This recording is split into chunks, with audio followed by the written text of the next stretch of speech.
ఈరోజు వాగ్దానంగా పరిశుద్ధ గ్రంథాలు తెరిచి కీర్తనలు 138 3వ చరణాన్ని మనం చూస్తే, నేను మొర్రపెట్టిన దినమున నీవు నాకు ఉత్తరమిచ్చితివి. దేవుని నామమున స్తోత్రం కలుగును గాక. దావీదు భక్తుడు ఈ కీర్తన వ్రాస్తూ అంటున్నాడు, నేను మొర్రపెట్టిన దినమున నీవు నాకు ఉత్తరం ఇచ్చితివి అనేటువంటి మాటను భక్తుడు మాట్లాడతాడు. మనం ఎప్పుడైతే దేవునికి మొర్ర పెడతామో ఆయన ఉత్తరం ఇచ్చేటువంటి దేవుడుగా ఉన్నాడు, ఆయన జవాబు ఇచ్చే దేవుడుగా ఉన్నాడు. ప్రభునందు ప్రియమైన వారలారా, మనం ఆరాధిస్తున్నటువంటి దేవుడు మన మొరలను వినేవాడు. ప్రార్థనలు ఆలకించువాడా సర్వ శరీరులని యొద్దకు వచ్చేదరన్నాడు. కనుక ప్రార్థనలు ఆలకించేవాడు అనేటువంటి నామధేయాన్ని దేవాది దేవునికి పెట్టినట్లుగా మనం చూస్తూ ఉన్నాం.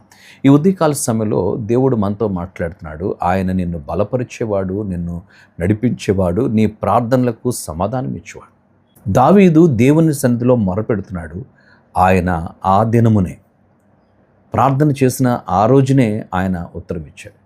మీరు ఇక్కడ గమనిస్తే, మనం ప్రార్థన చేస్తే కొన్నిసార్లు మనకు వెంటనే జవాబు వస్తుంది, కొన్నిసార్లు ఆలస్యం అవుతుంది.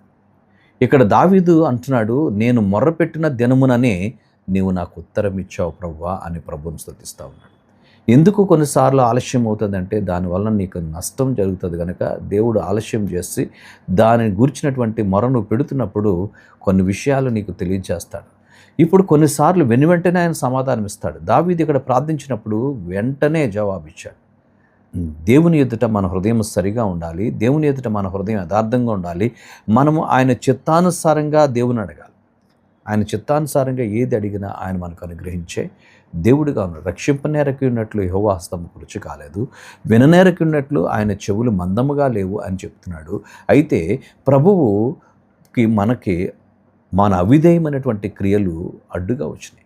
నీవు నీ అవిధేయమైనటువంటి క్రియలను దేవుని సన్నిధిలో విడిచిపెట్టి ప్రభు సన్నిధిలో ఒప్పుకొని నువ్వు ప్రార్థించినప్పుడు నువ్వు సమాధానం పొందుతావు.